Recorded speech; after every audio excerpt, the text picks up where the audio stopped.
할렐루야. 할렐루야. 우리 주님을 찬양합니다. 오늘 읽으신 말씀은 예레미야서 45장과 46장을 읽으셨죠. 45장은 이 바룩에 대한 말씀이고요. 이 46장부터 51장까지는 열방에 대한 예언이 쭉 나옵니다. 그리고 51장까지 51장은 바벨론에 대한 예언이고요.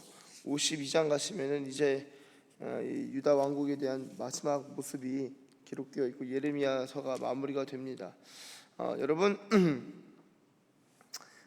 이 45장 1절을 보시면은 유다의 요시야 왕의 아들 여호야김 넷째 해에 네리야의 아들 바룩이 예레미야가 불러주는 대로 이 모든 말을 책에 기록하니라. 그때 선지자 예레미야가 그에게 말하여 이르되, 자, 이 45장은 하나님께서 예레미야를 통하여서 바룩이라는 이 어떻게 보면 대필자 서기관의 역할을 한 거죠. 바룩에게 하나님 하신 말씀이고요. 이 46장부터 제가 이제 열방에 대한 예언이라고 말씀드렸는데 애굽에 대한 것입니다. 그러니까 45장과 46장을 또 이렇게 꼭 이렇게 같은 선상에 두고 본다면은 하나는 철저하게 개인에 대한 것이고 하나는 열방 국가에 대한 예언입니다. 어쨌든 46장부터 시작됐는데 45장은 개인에 대한 예언이기 때문에 이렇게 개인과 국가 이 두 장에서 볼 수 있다라는 것을 말씀드리고요.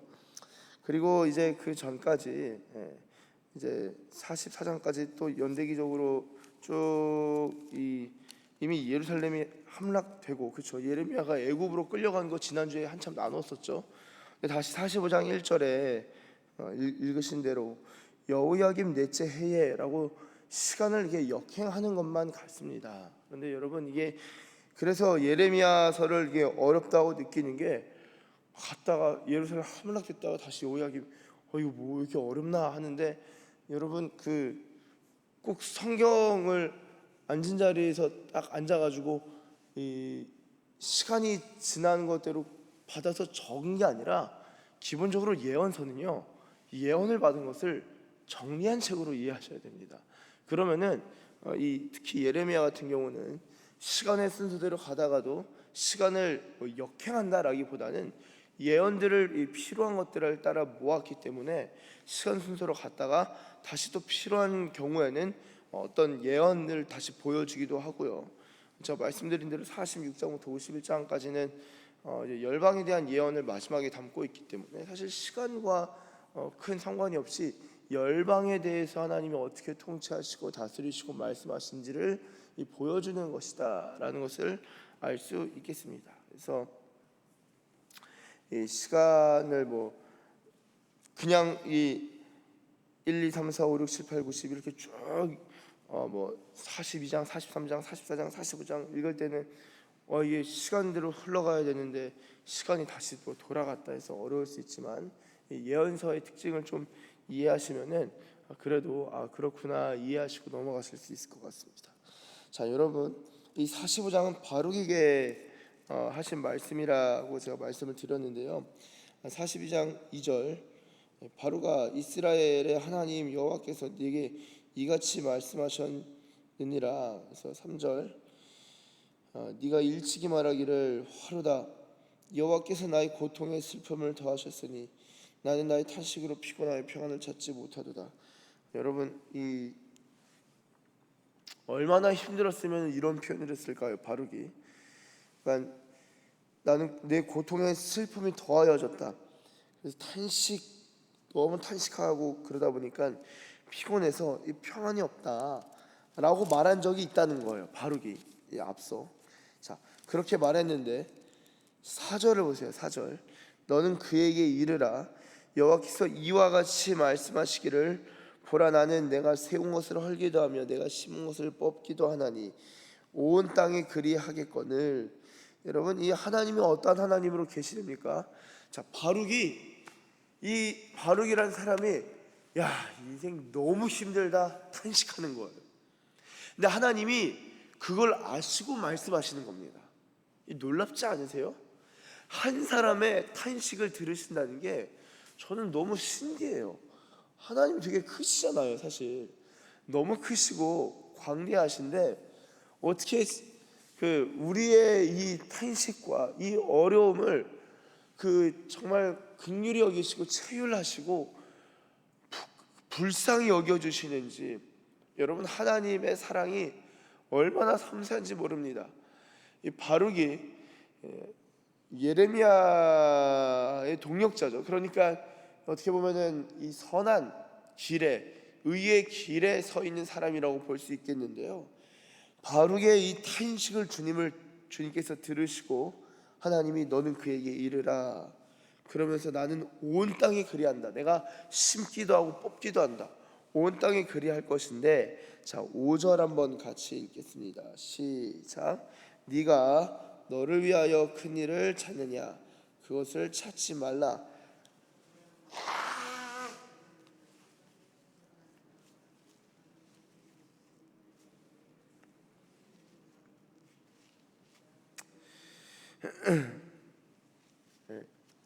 아멘.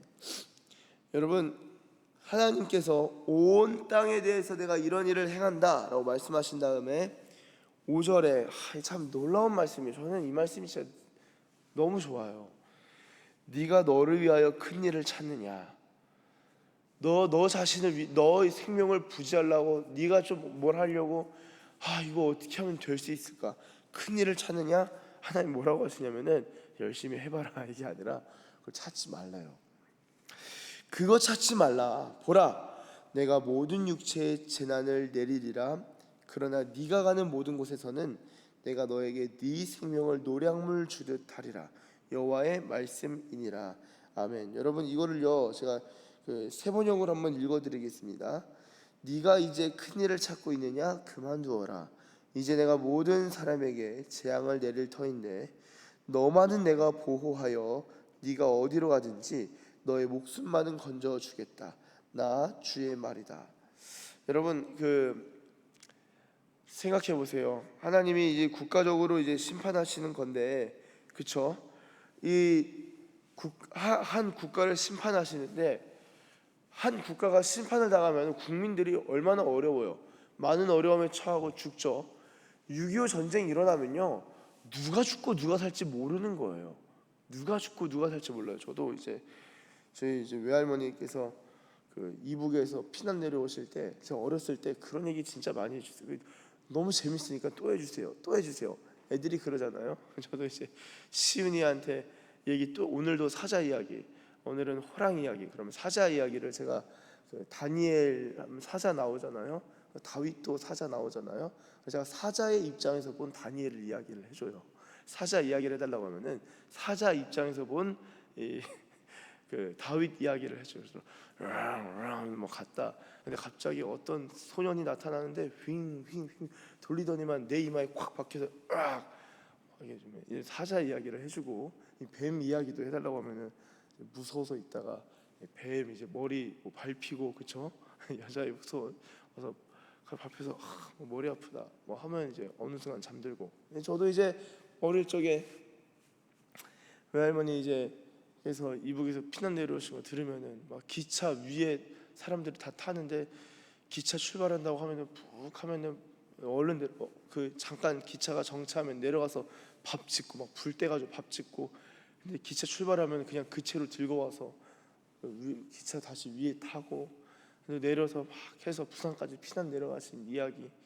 그럼 막 하는데 집이 폭격당했는데 집 폭격당했을 때 화장실에 있는 똥간이 이제 폭탄 맞아가지고 똥이 사방으로 다 튀는데 그리고 총이 막 앞에 막 하고 막 그러면서 무슨 영화 같은 이야기들을 들으면서 저희 할머니는 엄청난 영웅이구나. 그걸 다 피하고 다 살아남은. 누가 살아남고 누가 죽을지 모르는 거예요. 전쟁 가운데서 정말 누가 살아남고 누가 죽을지 모릅니다. 그런데요, 누가 살고 누가 죽을지 모르는 상황인데도 불구하고 하나님이 바룩이라는 개인에게 약속하시는 게 너를 위하여 큰 일을 찾지 말라. 여러분 이거 얼마나 놀라운 예언입니까? 바룩이 죽을 수 있다고요. 그리고 이 큰 심판과 전쟁의 위험 속에서는요 이 여호야김 넷째가 느부갓네살 원년이거든요. 느부갓네살 원년이면 이제 바벨론의 침공이 상당히 이제 막 시작이 되는 것입니다. 그렇죠? 바벨론의 침공이 몇 차 침공, 3차로 나누어지는 침공이 쭉 일어날 터인데 그 모든 침공과 전쟁 속에서 너는 살아날 거라는 거예요. 놀랍지 않습니까? 유교가 일어나고 세계 3차 6.25가 아니라 다시 세계 3차 대전이 터지는데 내가 너는 살려줄게. 노량물 주듯, 그러니까 노량물이라는 건 포획된 거잖아요. 너의 생명은 내가 포획해서 보존하고 있을 것이다. 내가 줄 것이다. 이 예언을 바르게 받는 거예요. 이 5절, 너를 위하여 큰 일을 찾느냐, 그것을 찾지 말라는 거예요. 모든 육체의 재난을 내리지만 네가 가는 모든 곳에서 내가 너를 보호하고 네 생명을 보존해 주겠다.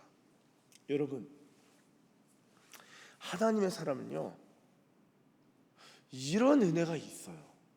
정말 놀랍게도 이런 은혜가 있습니다. 그리고 하나님이 이런 은혜를 입게 하셔요. 물론 이제 전쟁 가운데서 죽는 사람도 있지만 바룩처럼 하나님 앞에서 그 생명이 보존되는 사람들이 있습니다. 그래서 주의 법을 사랑하는 자는 큰 평안이 있으리니 그들의 마음에는 장애물이 없으리로다. 그들에게는 장애물이 없으리로다. 시편에 그런 말씀이 있죠. 주님의 법을 심중에서 정말 사랑하는 자, 주님을 사랑하는 자는요, 마음 가운데 큰 평안이 있는 거예요. 주님이 지키신다라는 믿음이 있는 거예요. 그래서 그들의 삶에는 장애물이 없습니다. 장애물이 왜 없겠어요? 인생에 허들이 있고 장애물이 있는데 주님의 법을 사랑하는 자는 그에게는 장애물이 없는 거예요. 그러면 우리는 그 말씀을 아멘하고 믿기보다는 어떻게 장애물이 없어, 그래도 있긴 하겠지 라고 생각합니다. 왜냐? 주님의 법을 전심으로 사랑해 본 적이 없기 때문에. 그러나 주님은 주님의 법을 진짜 사랑하면은 장애물이 없대요. 저는요, 그 주님의 말씀을 그대로 믿습니다. 그리고 바라기는 저와 여러분이 정말 예레미야 같은 영성은 안 될지라도 이 바룩 정도는 할 수 있다고요. 그렇잖아요. 예레미야가 말하는 걸 그냥 받아 적는 것 말고 뭐가 있어요? 바룩이 기도한 게 나옵니까? 바룩이 뭐 말씀을 사랑했다는 말이 나옵니까? 바룩이 얼마나 대단하고 얼마나 대단한 영성가인지 나옵니까? 그리고 바룩이 진짜 기도 많이 한 예언자였다면 본인이 하나님의 말씀을 받겠죠. 근데 예레미야를 통해서 듣잖아요. 바룩은 그 정도라고요. 그런데 그런 말씀을 듣고 말씀에 가까이 있는 그 바룩일지라도 하나님이 그 생명 보존해 준다는 거예요. 바룩은요, 그 자신을 위하여 큰 일을 찾을 필요가 없는 인생인 것입니다. 왜죠? 하나님이 큰 일을 찾아주시고 하나님이 큰 일을 약속하시고 그 큰 일을 이루어 가시는 인생이기 때문이에요. 저희가 하여튼 그 예레미야 같은 인생은 아닐지라도 바룩처럼 하나님 말씀에 가까이 붙어 있어서 말씀을 사랑하고 말씀을 듣고, 어떻게 보면 지금 성경 필사대회인데 바룩처럼 성경 필사하면서 그 가운데 하나님의 은혜를 경험하고 하나님의 큰 일을 경험하는 것입니다. 여러분, 그때 정말 이 다윗도 마찬가지예요. 전쟁 중에서도 물론 그 상황의 갈등과 이 막 두려움과 전쟁의 이 위험과 위협이 있지만 다윗은 이루 말할 수 없는 평안이 있었던 사람이에요. 우리 시편 한번 131편 가볼까요?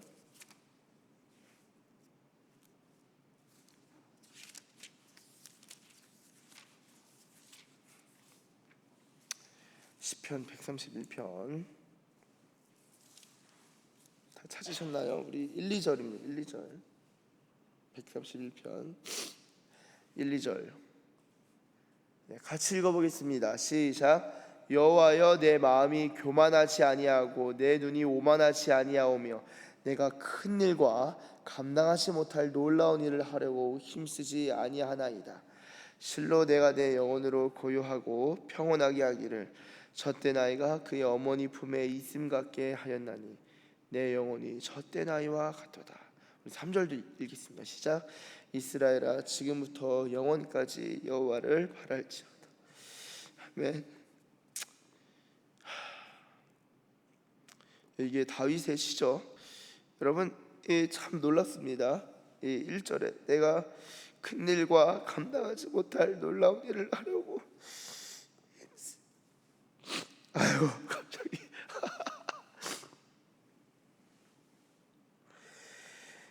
감당하지 못할 놀라운 일을 하려고 힘쓰지 아니하나이다. 2절 보세요. 내가 내 영혼으로 고요하고 아이고 죄송합니다 평온하게 하기를 젖된 아이가 그의 어머니 품에 있을 같게 하였나니 내 영혼이 젖된 아이와 같도다. 여러분 젖된 아이가 어떤 아이입니까? 그는 아무것도 하지 않는 자입니다. 그냥 하는 게 없이 그냥 젖된 아이는요 그냥 품에 안겨 있을 뿐이에요. 여러분 다윗은 정말 큰 일을 많이 치른 사람이잖아요. 정말 큰 일을 많이 치르고 정말 큰 어려움들이 있었지만 다윗의 그 영혼의 중심에 있는 고백이 뭐냐면은 자신이 큰 일을 찾지 아니하고 감당하지 못할 일들을 하려고 힘쓰지 아니한대요. 여러분 하나님의 사람은 마음에 그런 중심이 있는 거예요. 그런데요 그런 일들을 하지 않지만 이 바룩에게 주님 뭐라고 하셨죠? 네가 너를 위하여 큰 일을 찾느냐? 너 그거 하지 않아도 된다. 내가 너의 생명을 보존할 것이다. 여러분이 정말 놀라운 이 약속이 있는데 이 약속의 말씀을 듣고 아멘 하면서도 시편 131편을 생각해 보시면요 우리가 정말 큰 일을 안 해도 되는구나. 그렇죠? 그럼 우리가 뭐 하면 됩니까? 주님 품 안에 안겨 있으면 되는 거예요. 그리고 주님이 공급하시는 그 생명을 경험하고 주님이 공급하시는 양식을 경험하고 그리고 주님이 우리를 안고 계시고 우리를 사랑스럽게 바라보시는 것을 우리는 그냥 느끼고 있으면 되는 것입니다. 그럼 주님이 우리를 보존하시고 우리를 보호하세요. 제가 말씀을 마무리하면서요 사실 이 젖된 아이와 같도다가 제가 예전에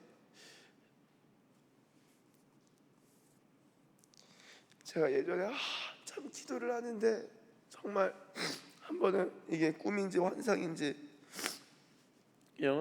하나님이 제 영혼이 마치 하늘에 올라가서 주님 품 안에 안기 제가 저를 보는데 제가 애기 같은 거예요.